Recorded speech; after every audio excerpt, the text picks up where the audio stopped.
안녕, 독학뉴스 독학이형이야. 지난번 영상은 뚜렷한 목적을 가지고 대학에 가자, 수능은 기출문제와 과정이 중요하다, 흔들림 없는 공부를 하자, 이렇게 세 가지 정도로 기억을 하고 다른 건 잊어도 돼. 아무리 시스템이 자주 바뀌어도 본질은 크게 변하지 않으니까. 오늘 다룰 내용은 국어의 6영역, 수능 국어 영역의 지도, 10개월간 어떻게 공부 계획을 세워야 할지에 대해서야. 국어의 6영역. 국어는 6개의 영역이 있어.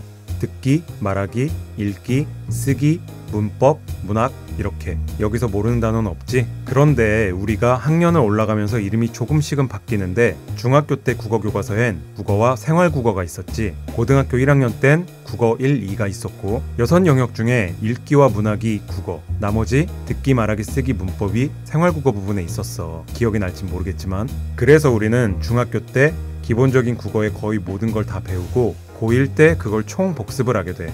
편의상 중학교를 7, 8, 9학년이라고 하고 고1을 10학년이라고 하면 심화 부분을 11, 12학년, 즉 고2, 3학년에 배우게 되는데 심화 과정에서는 말하기와 듣기가 화법이 되고 읽기가 독서, 쓰기는 작문이 되고 문법과 문학은 그대로 문법 문학이야.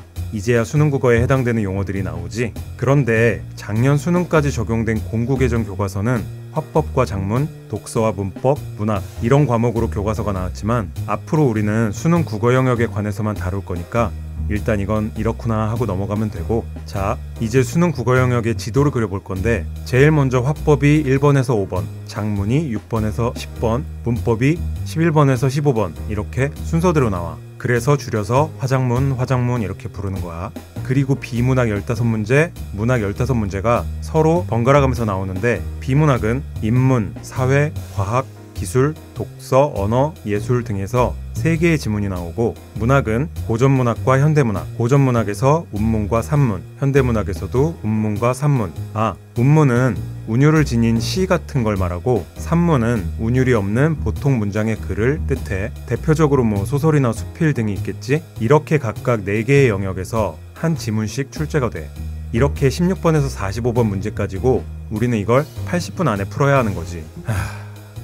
스피드 퀴즈도 아니고 말이야. 자, 이렇게 듣기, 말하기, 읽기, 쓰기, 문법, 문학이 국어의 기본 6영역이고 화법, 독서, 작문, 문법, 문학, 심화 과정이 학교에서는 이런 과목으로 존재하고 수능 국어 영역에서 사용되는 용어는 이렇게 어려운 거 없지? 문제도 이렇게 순서대로 나오니까 우리는 80분이라는 시간에 대한 전략을 잘 짜서 준비하면 돼. 이런 말 들어봤지? 나무만 보지 말고 숲을 봐야 한다. 그런데 형은 여기서 하나 더 추가하고 싶어. 숲을 먼저 보고 나무를 보고 다시 숲을 볼 줄 알아야 돼. 여기서 숲은 국어 영역의 전체 구조이고 나무는 문제 또는 작품이야. 문제나 작품을 분석하고 나서 다시 빠져나와서 숲을 쳐다보며 마무리 짓는 공부를 해야 돼. 앞으로 형이랑 하게 될 공부는 숲, 나무, 다시 숲으로 돌아오는 공부야. 그러면 숲속의 나무도 더 잘 파악할 수 있고 숲을 다시 보게 되고 그 나무들은 흔들리지 않아. 이게 바로 형이 강조하는 흔들림 없는 공부야.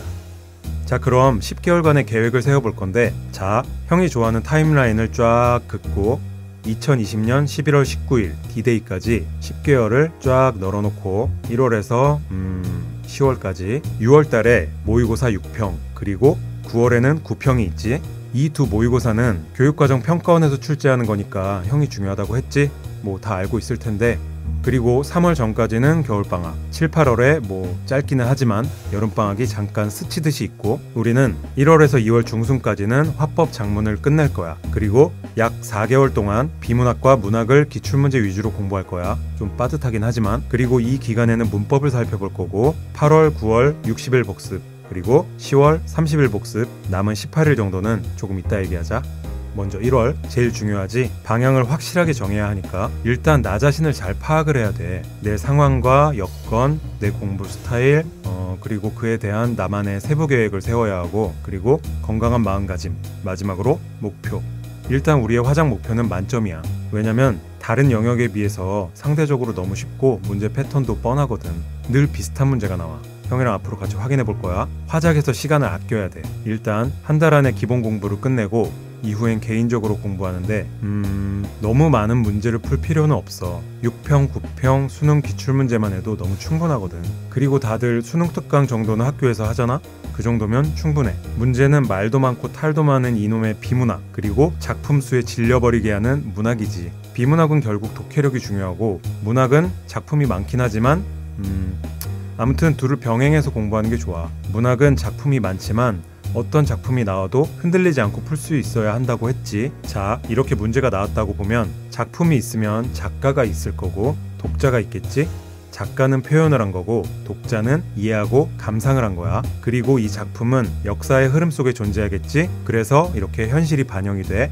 작가는 자신의 삶과 취향, 생각이 작품에 반영되고 독자 역시 삶과 취향, 생각이 있을 거야. 그리고 고전이라면 신분이 있었을 거고 이게 바로 문학의 의사소통이라는 거야. 작가는 자기 생각을 표현하는 방법을 어떤 걸로 선택하느냐에 따라 노래나 시, 이야기나 소설로 표현할 수 있는데 이게 바로 갈레라는 거야. 프랑스어로는 우리가 잘 알겠지만 장르라고 하지. 이러한 작품들을 역사 속에 쭉 배치하면 그게 문학사라고 하는데 갈레, 문학사, 작가 이걸 중심으로 공부하면 형이 말한 흔들리지 않는 공부를 할 수가 있어.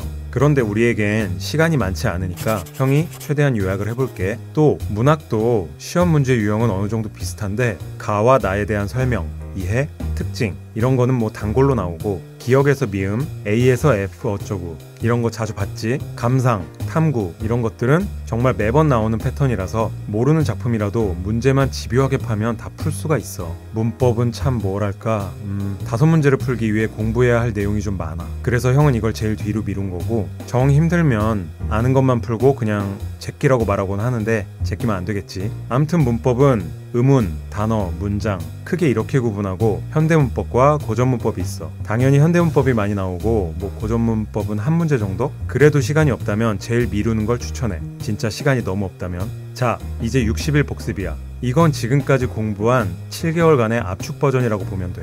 그리고 이때쯤 되면 절대 현혹되지 말아야 할 것들이 있어. 새로운 문제들이야. 그냥 새로우면 무언가 해야 할 것 같고 내가 모르면 불안하고 친구들이 뭐가 좋다고 얘기하고 여기저기 온갖 현혹에 내 귀도 팔랑거리게 되는데 이때 절대 현혹되지 말고 지금까지 공부해온 기출문제와 나만의 노트 정도만 공부하면 돼. 뭐 예상문제 100% 적중? 안 봐도 되지만 정 찝찝하면 슬쩍 보기만 하면 돼. 그리고 원래 해왔던 대로 공부하고 절대 흔들리지 말자.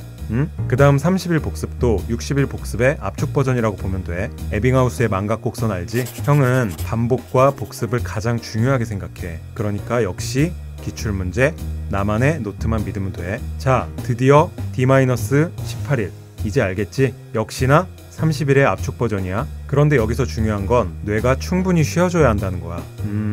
뇌에 관한 내용은 앞으로도 형이 자주 언급하게 될 거야. 오늘도 영상 봐줘서 고맙고 다음 영상에서는 본격적으로 화법과 작문 시작해보자. 형은 언제나 니들 편이다.